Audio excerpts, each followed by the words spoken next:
just past midnight in London, and you can see up here you have 21 minutes past. It's now 26 minutes past, but the chart is showing 21 minutes past, and this is solar fire, which is excellent because what it means is that you can move the chart around. You can do this on Astrology as well, which I'm going to show you, because for many people, when they're looking at the aspects, if I get my pointer, if you're looking at astrology, if you can see here that all of these aspects in here can be a bit overwhelming for the eye if you're just learning astrology. And even for myself, it's like I can sort of see that we have Pluto currently in Aquarius retrograde, and it's in a sextile to Saturn and Neptune. And then Saturn and Neptune are also in a sextile to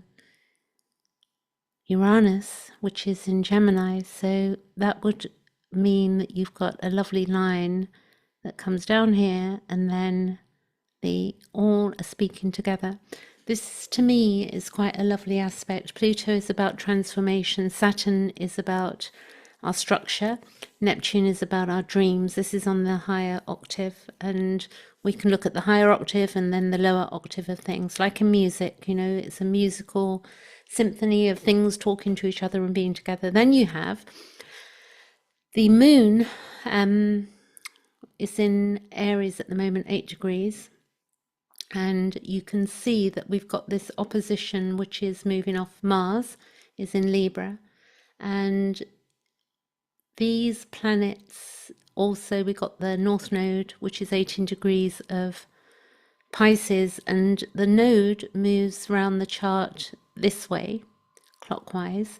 And the planets move around the chart anti-clockwise. The North Node takes around 18 and a half years to move all the way round the zodiac signs, all the 12 houses. Saturn takes 28 years roughly. Neptune, I think, is 100, and if I recall, 100 and, I'm going to say 164, but I could be out there. It's been a while since I've looked at my astrology, which I have on my channel, but I felt a need to just do a little bit of a investigating what's going on. I do follow other good astrologers. Some of them are evolutionary astrology, and then there's others that I follow too that I like. I like the Leo King, and I also like Lada Da Vinci, if I'm saying that correctly. So, and there's different types of astrology, so it depends what you like. But this is tropical, and it is also porphyry, this chart here. I don't think it says it up there, but it is, so I know it is. I like to add into my chart as well. You can see down here you've got Hamal. I have Lilith, which is we have three of them. We have Black Moon Lilith, we have True Lilith, and we have Asteroid Lilith. I have Penelope 201, which is an asteroid, and I do that for myself. I love the fact that for me, is on my Neptune in my 12th house at birth, which is very interesting.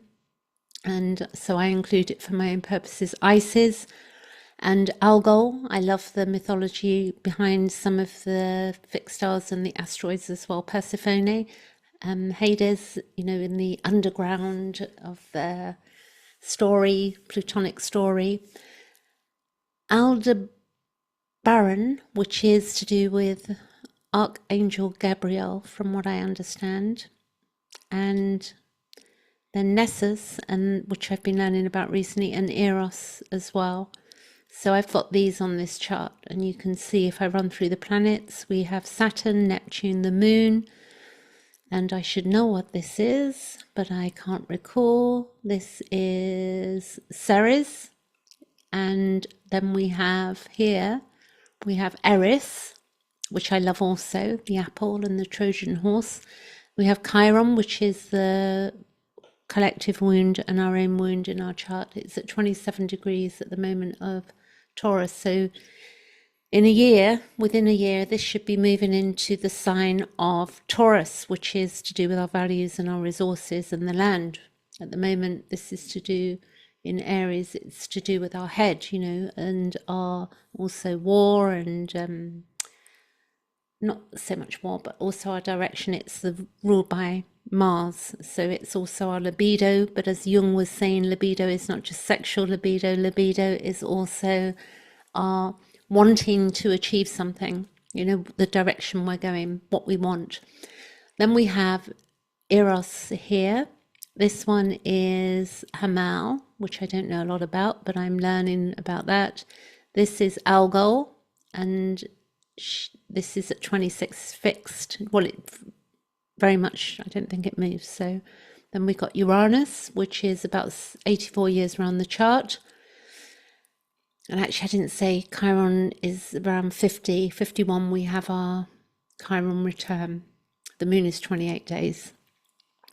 And then we've got, I won't go into these now. This is Sedna and some others there. Jupiter, 12 years on average around the chart. It's currently in Cancer. It's currently conjunct to Venus. And then we've got, this is the Penelope, which I was looking at over here, Penelope 201. But that's for personal purposes. Then we have Mercury, which went retrograde, and now it's gone direct. And that currently is on my chart. It's on my asteroid Lilith, which I understand what that means for me currently. We have the Sun, which is at 20 degrees of Leo. And then we also have the South Node, which is in Virgo. And if you look over here, the North Node, which is always opposite, they're traveling together, is in Pisces. So this is spirituality, yeah? Then we have, and we know that the ruler of the North Node in Pisces is Neptune, which is here. Then we have Part of Fortune, and this is Black Moon Lilith, Vertex. And then we have, I think this is Juno, go around Pluto, our main player in evolutionary astrology with the nodes. So now what I want to show you is how, I can move this chart. So this is emanated. I want to make sure I'm on the right page. Emanated, and then if I go hours ahead, you can watch the moon. So in my own chart, as I watch the moon, as I've become more familiar with astrology, in my own chart, I can watch my moods and how they fluctuate depending on every month they're hitting the same planets. On my natal chart, they will make it different configurations to the collective chart, if that makes sense. I'm sure it will to people who know a bit of astrology. So my spotlight here. If we take hours and we go through, watch that moon there, we can see if we go forward, and you can see all of the middle, the way the planets speak to each other moving. It does look very busy there. So you can see 11 degrees, and then in the morning it's 14, 15, and then it will be on my Venus. My Venus is 18 degrees of Aries, so it will be on my moon tomorrow, UK time 6 p.m, which is quite nice for me. But actually it does other stuff. It does an inconjunct to my Neptune and other stuff, so it's always a bit, although it's nice, when the moon falls on my Venus, there's other things going on. It's not cut and dried. So you can see, let's see when it goes over Chiron. That will be interesting. So we're looking at hours, and we're going into the 14th. You can see up here. And then it will, if I go back 1, 2, 3. So at 27 degrees, 14th, this is to do with our wounding. So this is emotional. The moon is emotions. It's our ego sense. And it will move over Chiron in Aries. So, this can be healing, but it can also be challenging for us. But what else is it doing? It's almost in a, not quite a semi-sextile to Uranus. and then it's doing, in fact, I'm going to show you the other chart because it'll be easier. I'm going to go to Astroseek. Okay, so you see Astroseek here, and this is easier to see what's going on. You can see that we've got this wonderful configuration here, which is going on for quite some time. And you can see that if you go onto Astroseek and you get your own account, which I've got, shouldn't be too difficult, then you can choose, and you can go 1 minute ahead, 5 minutes ahead, half an hour ahead. You can see here a week ahead, 6 months ahead. So it's wonderful. So this is the next best thing to solar fire, that you can move the chart. You can even go 100 years ahead, but we're not going to do that.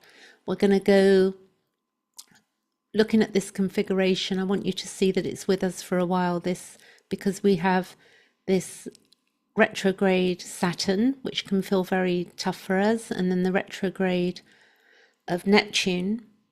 And you can see if I go, let's say 1 week ahead, watch the configuration. I've set it at 0 degrees Aries, so it's easier to see.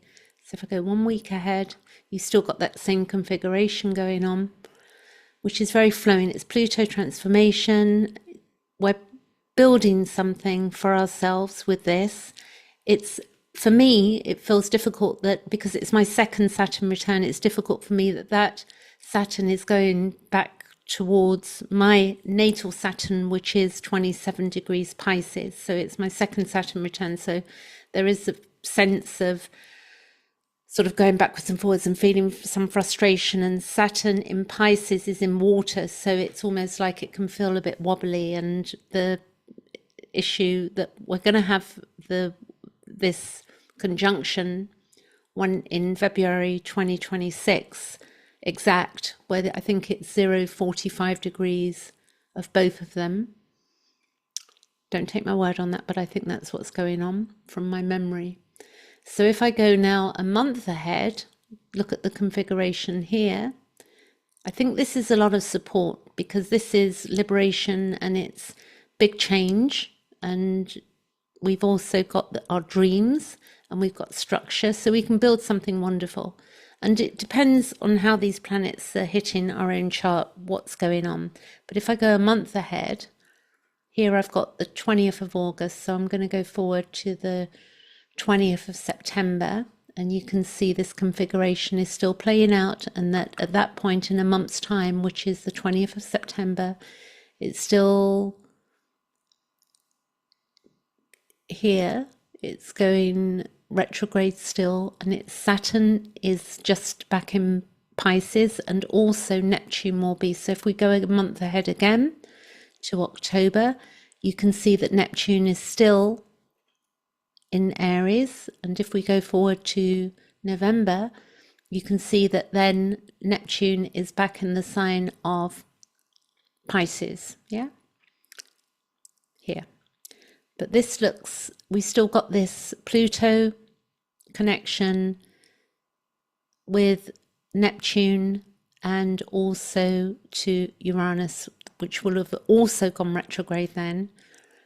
And then they will all go forward again. But we've got this lovely trine situation going on here, which is in November.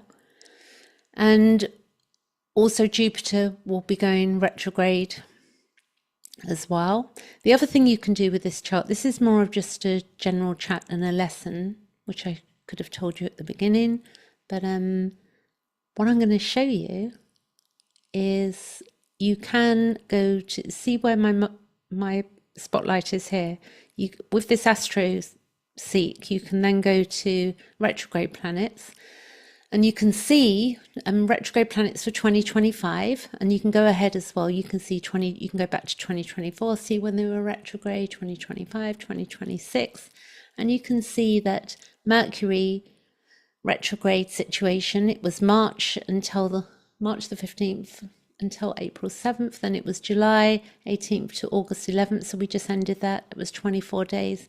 And then in November, we've got November 9th 2025 in Sagittarius, and it will move back into Scorpio, and that will be for length 19 days. And then we've got Venus retrograde, which we had in 2025. We've got Mars retrograde, which was last year, but it went direct in, let me see, oh no, actually this was 2025. So I don't know if everybody recalls that, but that lasts around 80 days and it happens twice a year on average. Then we got Jupiter. Jupiter's going to go retrograde on November the 11th, 2025 until March the 11th, 2026. Then you've got Saturn, which is going to go, it's gone retrograde on July the 13th, and then it will go direct at 25 degrees Pisces on my Chiron. Thank you very much, planets. November 28th, it will go direct. And when it's retrograde, it's 137 days. So this is a wonderful way to learn using this site. And if anybody wants to look at their chart with me and learn a bit about astrology or how to look at it, and maybe look at some of the healing things that we need to do for ourselves and have a bit of an in-depth discussion, then you can go to my link on my webpage and do a booking. And if you've got any questions, you can always email me and ask me directly by email. So that's good. And then we can see Saturn, Uranus, September 6th, retrograde, which is a month, 3 weeks, 3.5 weeks, and then till February 4th. But also Neptune, July 4th to December 10th, then it goes direct. And then Pluto, May 4th until October 14th, it goes direct. And then Chiron, July 30th, and it will go direct on the 2nd of January. And you can then look at impact charts and go a bit deeper. You can also look at the current planets by looking at this site and just click on the current planets, and then it will tell you the moon is in Aries. And then you can look, what does that mean? And it tells you the degree it's at. And it says the moon in Aries, the feeling of uncertainty can make you solve problems faster than is natural. Do not rush as if there was a deadline. Slow down, because Aries Mars can make you want to rush and be a bit heady, want to rush into things. So try to slow down so that you can decide what you want to do and proceed at your own comfortable pace.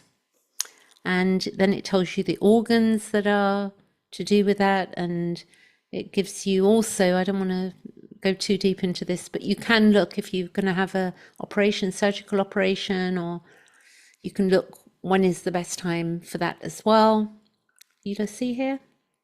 But I don't want you, speak to somebody. I do know an astrologer who does look at this side of things. She looks at moon voids and suggests what is the best day to have things done. So you can see that surgery, it says no when the moon is waxing, and then a full moon, and then when it's waning, meaning it's decreasing, the moon is decreasing, then it's yes. And then it goes in its cycle again, it starts waxing, new moon, and then it's waxing again. So there you go. I'm going to leave it there, and I'll be back with more as I'm in the mood to do so. Thanks for watching.